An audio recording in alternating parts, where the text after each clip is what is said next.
Olá, amigos. Bom dia, boa tarde, boa noite. Que a luz divina ilumine nossa mente, nosso coração e que a paz do Mestre Jesus envolva todos nós. Meu nome é Gregório Chaves e hoje estou aqui para conversar com vocês sobre a ética de Jesus para o terceiro milênio. Mas antes disso, vamos fazer uma pequena subida vibratória. Vamos então agradecendo a Deus Pai pelo dom da vida, por tudo que temos e somos.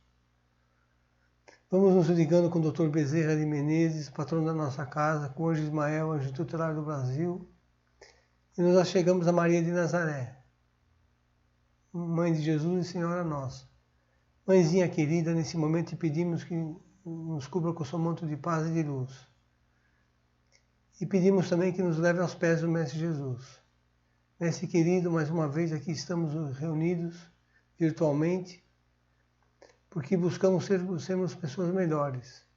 E para isso, Mestre querido, nós te pedimos que a tua luz ilumine nosso caminho, fortaleça nossa mente e nosso coração, para que possamos escolher bons caminhos e nos tornarmos assim pessoas melhores. E também nesse momento pedimos ao Mestre Jesus que nos leve ao Pai maior, Deus de amor e de misericórdia, que nos ama incondicionalmente. Pai querido, a forma que temos de te louvar e de te agradecer é proclamando a prece que Jesus nos ensinou. Pai nosso que estás nos céus, santificado seja o vosso nome, venha a nós o vosso reino, seja feita a vossa vontade, assim nessa terra como é nos céus. O pão nosso de cada dia nos dai hoje, perdoe as nossas dívidas, na medida em que perdoarmos os nossos devedores. E não nos deixes cair em tentações, mas livre-nos de todos os males. Que assim seja, graças a Deus. Então, mais uma vez, tudo bem com vocês? É uma alegria, uma honra muito grande estar aqui para conversar com vocês sobre a ética de Jesus no terceiro milênio. Para falar de ética, a gente não pode deixar de citar Platão. Platão, que foi um discípulo de Sócrates, filósofo, matemático, que viveu por volta de 427 anos antes de Jesus Cristo, foi o fundador da academia em Atenas e foi a primeira instituição de educação superior do mundo ocidental. E Platão tem uma coisa legal que ele propõe, já nessa época, a ética transcendente. O que é a ética transcendente? É a ética universalista, com ideias inteligíveis, que mostra a realidade e modelos segundo os quais os homens têm seus valores, leis e moral. Então já naquela época ele já se preocupava com os valores, com as leis e com a moral do homem. A ética de Platão, naquela época, se ocupava do modo correto de agir. Então é essa ética transcendente. Modo correto de agir, que tem por finalidade conduzir o indivíduo à prática do bem. E essa ética de Platão também propõe o seguinte, que os prazeres, as riquezas devem ser desprezadas, tendo em vista a prática das virtudes. Ou seja, já naquela época ele já mostrava que o importante não era o que você tem, mas o que você é de fato. E o que é ética, afinal? Ética podemos conceituar como sendo um conjunto de valores que determinam nossa conduta e comportamento moral onde quer que estejamos. Ou seja, na família, no trabalho, na área profissional, na rua, no ônibus, no metrô, no seu carro. O seu comportamento é determinado por esses valores. E o que é moral? Moral é a regra do bem proceder. É a distinção entre o bem e o mal. Ou seja, Kardec coloca da seguinte maneira: o homem procede bem quando tudo faz pelo bem de todos. E Paulo de Tarso, que compreendeu perfeitamente a ética de Jesus, diz o seguinte: tudo me é lícito, mas nem tudo me convém. Olha que inteligência, esse Paulo de Tarso. Então ele diz o seguinte, que tudo me é lícito, mas nem tudo me convém. Ou seja, antes de agir ou de pensar, a gente deve, em primeiro lugar, se perguntar: será que me convém o que eu vou falar, o que eu vou fazer? Ou não? Todo o código de ética se baseia em princípios fundamentais, direitos, responsabilidades, deveres, proibições, deveres disciplinares, infrações e penalidades e aplicação das penalidades. A ética do tempo de Jesus nós temos a ética axiológica, que é a ética axiológica? Ela é baseada nos valores morais de uma sociedade. Toda a sociedade, isso que a gente precisa compreender, tem os seus valores éticos. Por exemplo, a sociedade brasileira tem seus valores éticos, que é diferente, que pode diferir de valores éticos da Inglaterra, do Reino Unido, da França, da Itália, da Espanha, de Portugal. Então, cada sociedade tem seus valores morais. E temos a ética teológica. A ética teológica, ela se baseia nas finalidades. Por exemplo, não matar, não roubar, não desejar as coisas do próximo, nem a mulher do próximo, e assim por diante. E tem a ética deontológica, baseada nas normas e leis, ou seja, é uma ética utilitarista, normativa e legalista, onde o importante é obedecer. Por exemplo, as leis de trânsito. Se você não obedecer a lei de trânsito, o que vai acontecer? Você vai ser multado, né? E temos a ética dialógica, que inclui as pessoas, não discrimina ninguém, a ética da boa-fé. Jesus praticou a ética dialógica, porque ele visava as pessoas, e não o que elas possuíam. A ética de Jesus é chamada da ética do amor. Por quê? Porque é uma ética que quebra paradigmas e valoriza o ser humano. Ele leva em consideração o que o ser humano é, o seu potencial de crescimento que ele tem aí na vida.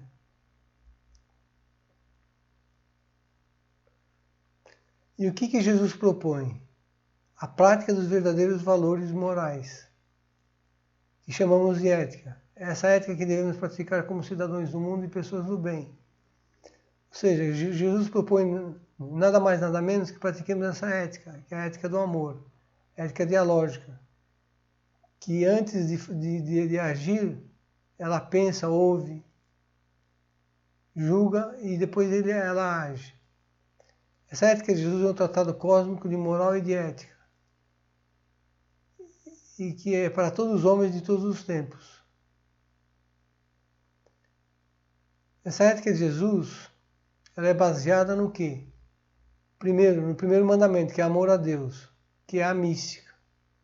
Em segundo lugar, no amor aos nossos semelhantes, que é o segundo mandamento, que é a ética. Então, se utilizarmos a mística e a ética, é possível estabelecer a paz universal. Ou seja, quando a gente, em primeiro lugar, tem amor a Deus Pai e espelha esse amor no nosso semelhante, nós estaremos aí praticando essa ética de Jesus.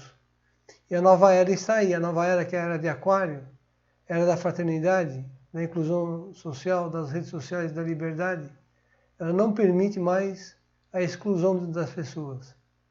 Ela pede a inclusão de todos nós. Por quê? Porque todos nós somos importantes. E as verdades que a partir de Jesus deixou, vocês vão perceber que podem ser um contraste para o homem moderno, porque mexe com as nossas feridas, exige de cada um de nós uma resposta comportamental. Então o que Jesus pede para a gente, que a gente vai falar logo mais, são verdades que exigem de cada um de nós uma resposta comportamental.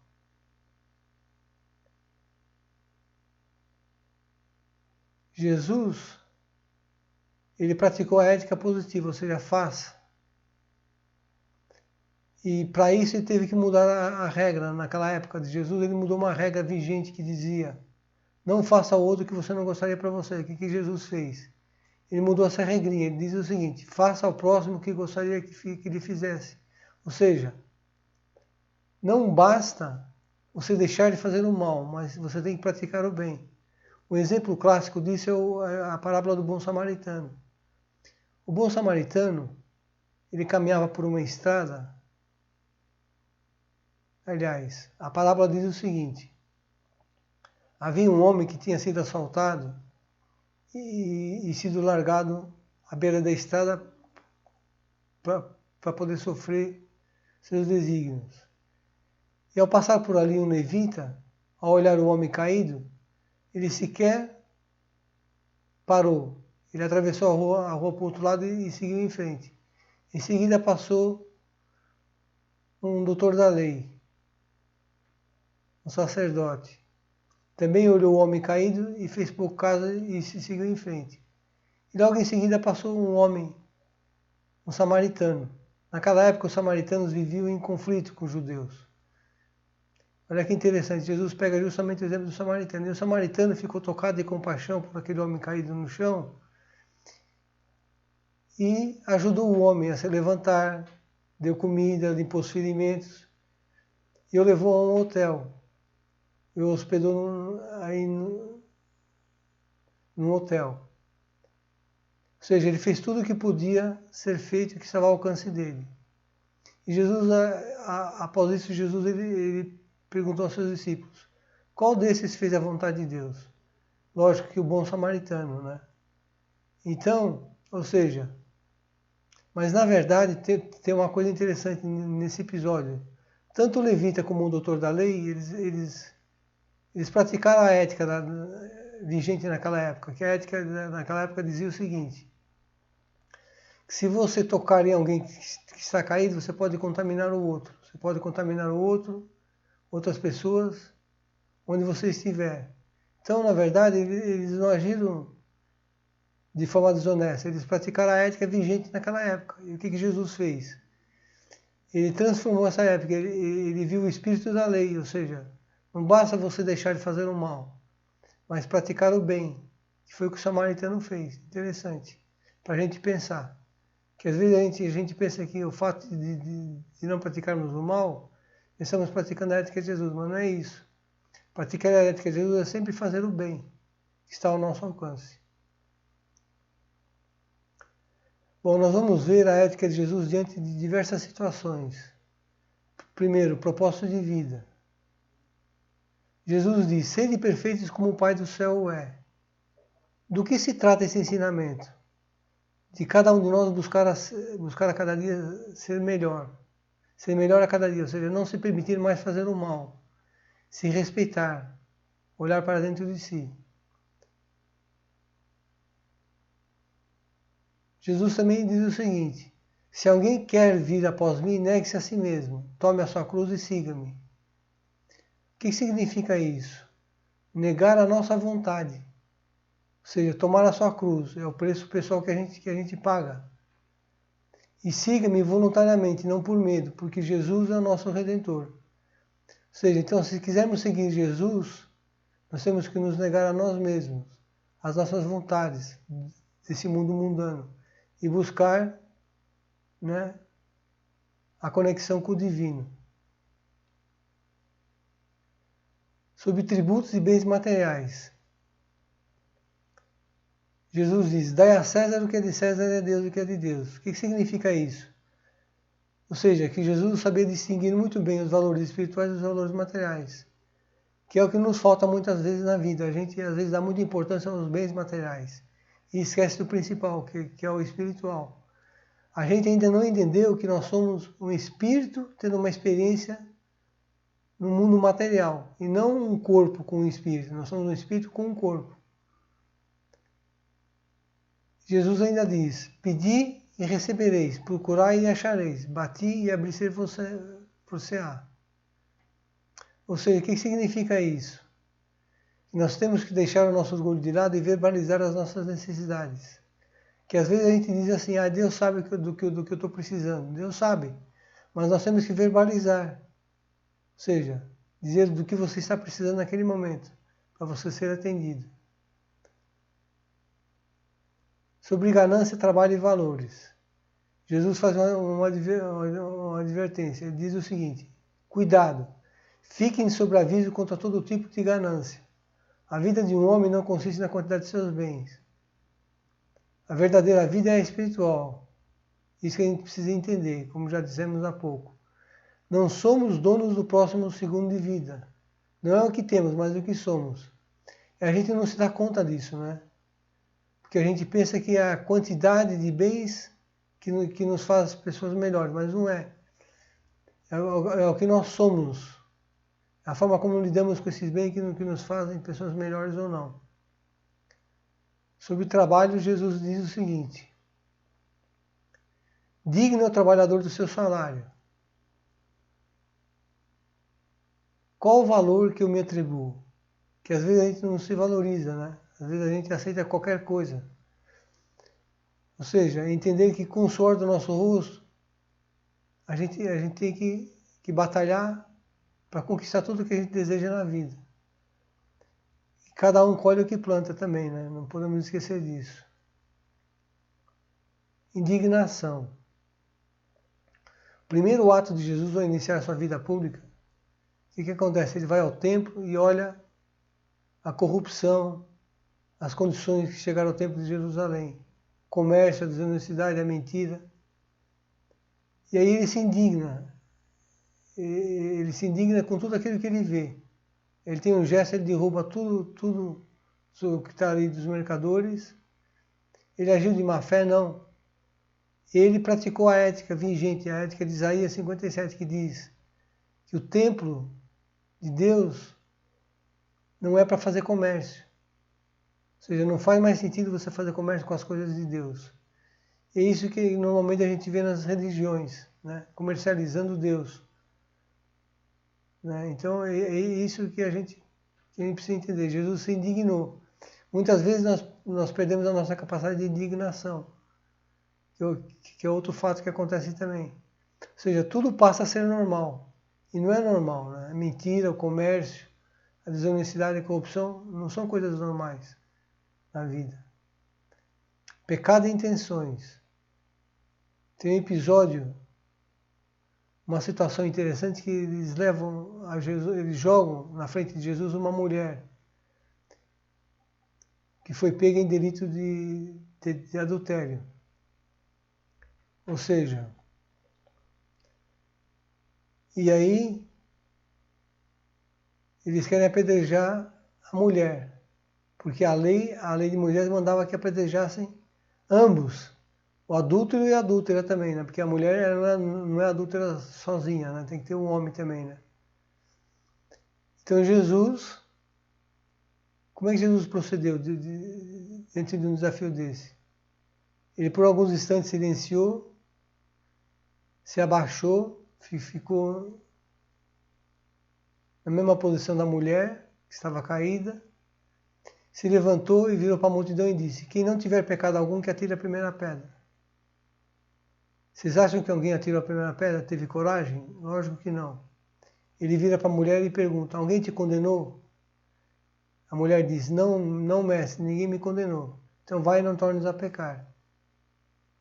Ou seja, essa atitude de Jesus, essa ética de Jesus, o que ele fez? Ele não discriminou, não julgou, porque ele viu alguém ali que podia se transformar numa pessoa melhor. Ele diz o seguinte: vai e não tornes a pecar, ou seja, não tornes a se desviar do caminho. Então Jesus, ele agiu com ética, a ética do amor, que sabe perdoar, que não julga e que vê o potencial das pessoas. Tem também a ética de Jesus na intenção. Jesus diz o seguinte: eu, porém, vos digo que qualquer um que olhar para uma mulher com intenção impura, em seu coração já cometeu adultério com ela. Ou seja, Jesus diz o seguinte, que o ato de pensar, de intencionar, de fazer algo, você já cometeu o bem ou o mal no seu próprio coração. O que ele diz no coração, a intenção ela é tão forte que ela transforma o sentimento no coração. Por isso a intenção é impura. Né? O fato de você pensar, intencionar, você já cometeu o adultério. Ou o mal. Outra questão que Jesus traz para a gente na sua ética é: não julgueis e não sereis julgados. Não condeneis e não sereis condenados. Ou seja, é muito fácil a gente estender o dedo para o outro, julgar o outro, sem antes olhar para a gente. Né? Então é isso que Jesus pede. Não julgueis e não sereis julgados. Não condeneis e não sereis condenados. E ainda Jesus diz: hipócritas, tira primeiro a trave do teu olho, e então poderás ver com clareza para tirar o cisco do olho do teu irmão. Né? Ou seja, intenção, que é intenção? É igual pensamento mais coração. Isso é intenção. Tentação. Jesus, ao ser tentado, foi ao deserto e ao ser tentado pelo demônio, o demônio chega perto de Jesus e pergunta: se tu és filho de Deus, manda que essa pedra se transforme em pão. E Jesus vira para o demônio e diz: nem só de pão viverá o homem. E assim por diante. Então Jesus ele é tentado em várias modalidades, com a fome, com a sede, com o poder, né? Com tudo. Aquele que qualquer homem mundano almeja na vida. Então o que isso quer dizer? Qual é a ética de Jesus?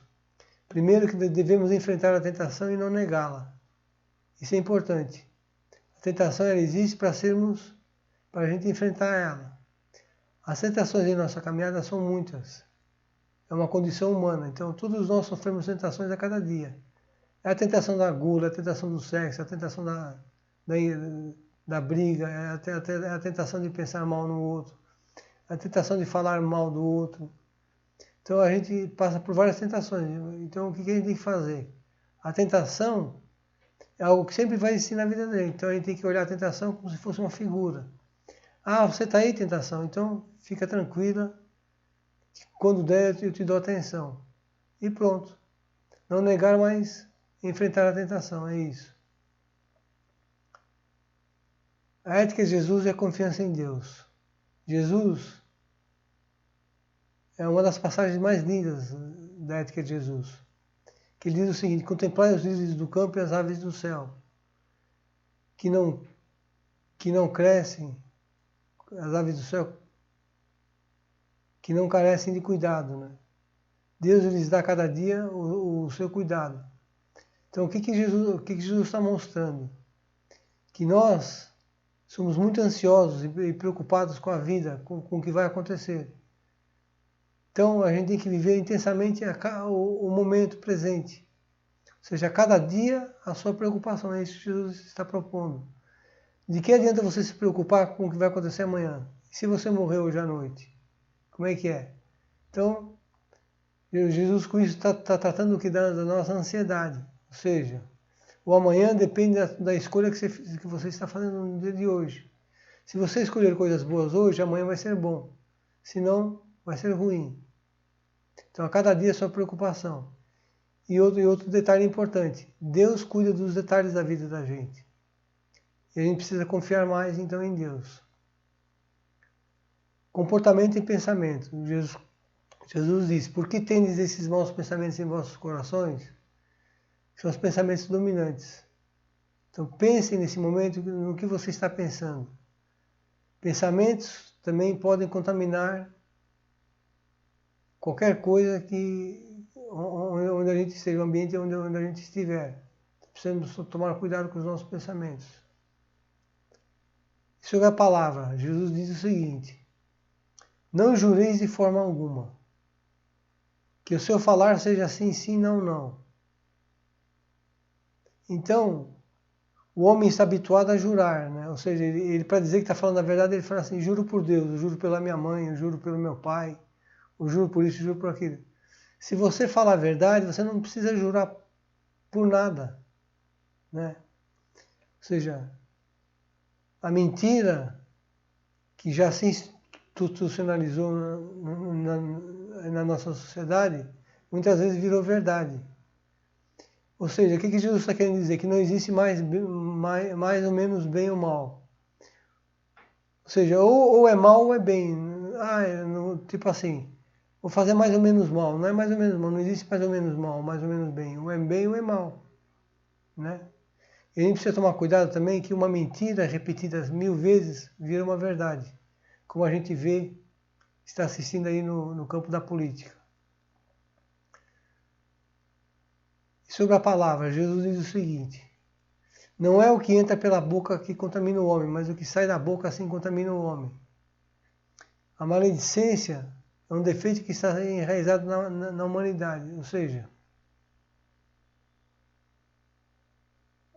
muito porque a palavra ela fere mais do que muitas vezes uma arma. Né? Quando você ofende uma pessoa por causa da sua religião, por causa da sua condição social, da sua escolha sexual, ou seja, esse julgamento ele dói mais, ele contamina mais do que porque ele está saindo da sua própria boca.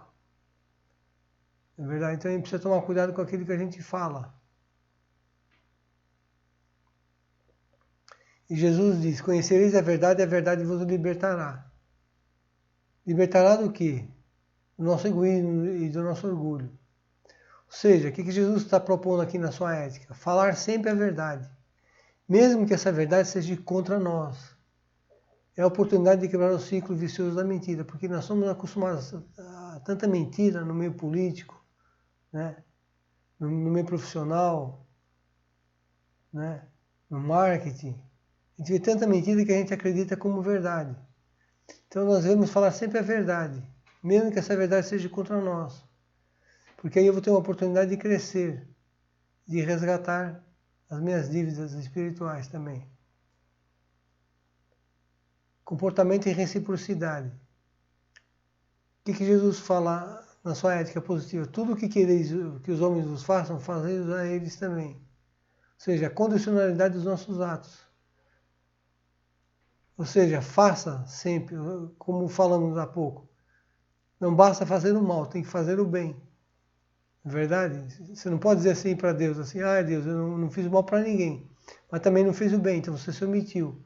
E a omissão é o maior pecado que o homem pode cometer na face da terra. Né? E o comportamento diante do mal?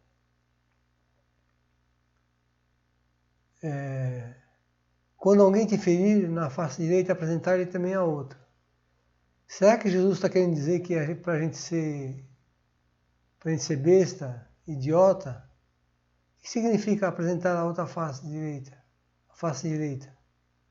Significa que você não vai levar em consideração o mal que o outro está te fazendo. Ou seja, oferecer a face direita é transformar o mal no bem. Porque o mal, como diz Chico Xavier, o mal é o bem que adoeceu. E outra, quando você pratica o bem, ou seja, não permitindo que o mal te afete, você está praticando o bem. Você pensa da seguinte forma, crédito e débito. Se você faz o bem, você tem o crédito.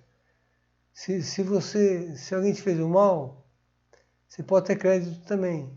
Ou débito se você for o merecedor disso.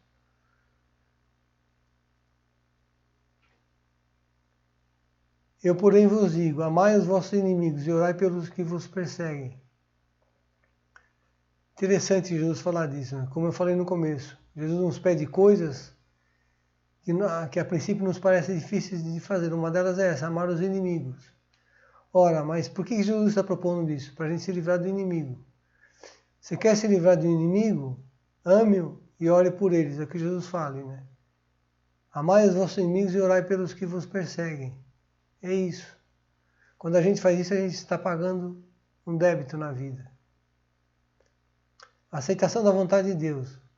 Jesus na cruz, ainda praticando a sua ética positiva, que diz o seguinte, seja feita a vossa vontade, não a minha vontade. Então Jesus acreditava nas decisões de Deus na sua vida. Acredite, as decisões de Deus em nossa vida estão sempre a nosso favor. Confiança em Deus Pai. Então a gente tem que praticar essa ética confiando em Deus.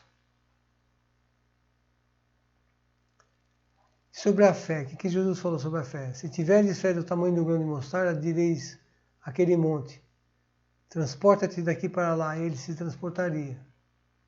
O que Jesus está falando aqui? Está dizendo o seguinte, que o importante não é a quantidade da fé, é a qualidade da fé, não a quantidade. Porque, então não existe muita fé ou pouca fé, existe a fé. A força da fé é a força da fé, ela não é nem muita nem pouca. É essa força da fé que é capaz de transformar tudo aquilo que você deseja na vida. Vamos pensar nisso, né? Na oração. Tudo o que pedirdes por meio da prece vos obtereis. É isso que muitas vezes a gente não entende. Jesus fala, tudo o que pedirdes por meio da prece vos obtereis. Tudo, qualquer coisa, né? Mas às vezes a gente não se dá conta, às vezes a gente está precisando de um emprego, a gente pede para Deus. Diz assim, Deus, estou precisando de um emprego. Aí o emprego aparece, a gente diz assim, mas esse emprego não está à minha altura, né? Você pediu, então, como é que tem que fazer? Tem que especificar. Eu preciso de um emprego que ganhe bem, uma empresa boa e honesta, que tenha um bom ambiente de trabalho. Ponto. Nós temos que saber especificar mais. Ainda sobre a oração, Jesus diz o seguinte: quando orarem, não fiquem repetindo a mesma coisa, como fazem os pagãos. Eles pensam que por muito falarem serão ouvidos. Não sejam iguais a eles. Ou seja, o que Jesus está querendo dizer para a gente? Que não é a quantidade de palavras, mas a qualidade, a sincronia com Deus, a intenção, a gratidão, pedir. Eu digo sempre o seguinte: na prece não se esqueça nunca de, primeiro, a gratidão a Deus por tudo que você já conquistou na vida, agradecimento. Em segundo lugar, pedir o que você está que é objeto do teu desejo e do teu coração. Pedir o que está no teu coração, mas pedir com honestidade. Né? Então não é a quantidade de palavras, mas sim a qualidade, a tua intenção do que você está pedindo. Bom, meus amigos, como aplicar a ética de Jesus? Bom, Jesus tinha um propósito de vida bem definido. Primeira pergunta: qual é o meu propósito de vida? Qual é o seu propósito de vida, meu amigo, minha amiga? Jesus tinha uma boa autoimagem. Qual é a percepção que você tem de você mesmo? Jesus tinha uma mente voltada para o bem-estar social. O que estamos fazendo para difundir o bem? Jesus acreditava no amor ao próximo. De que forma eu pratico o amor ao próximo? Toda a ação de Jesus foi em prol de uma causa e para isso ele venceu obstáculos. Qual é a causa pela qual sou capaz de vencer obstáculos?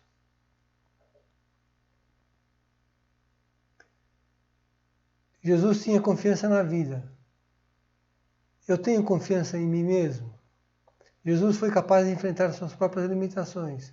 Tenho coragem de enfrentar as minhas limitações, que muitas vezes são muitas, né? Limitação de enfrentar o trabalho, uma doença. Temos várias limitações. Né? Jesus se sacrificou por um bem maior. Seria eu capaz de me sacrificar por um bem maior? Pense nisso. Para finalizar, tem uma frase de Kennedy que eu gosto muito, que diz o seguinte: só vale a pena viver quando se tem um ideal pelo qual vale a pena morrer. E Jesus praticou como ninguém esse ideal, né? A causa de Jesus. Ele foi até a morte. E Paulo de Tarso, para finalizar, então diz o seguinte: já não sou eu quem vive, mas é Jesus quem vive em mim. Gálatas 2:20. Então, meus irmãos, meus queridos, eu desejo a todos vocês muita paz. Sempre seja positivo. Confie na espiritualidade maior. Deus que é Pai cuida sempre dos detalhes. Uma boa noite e até uma próxima oportunidade, se Deus quiser.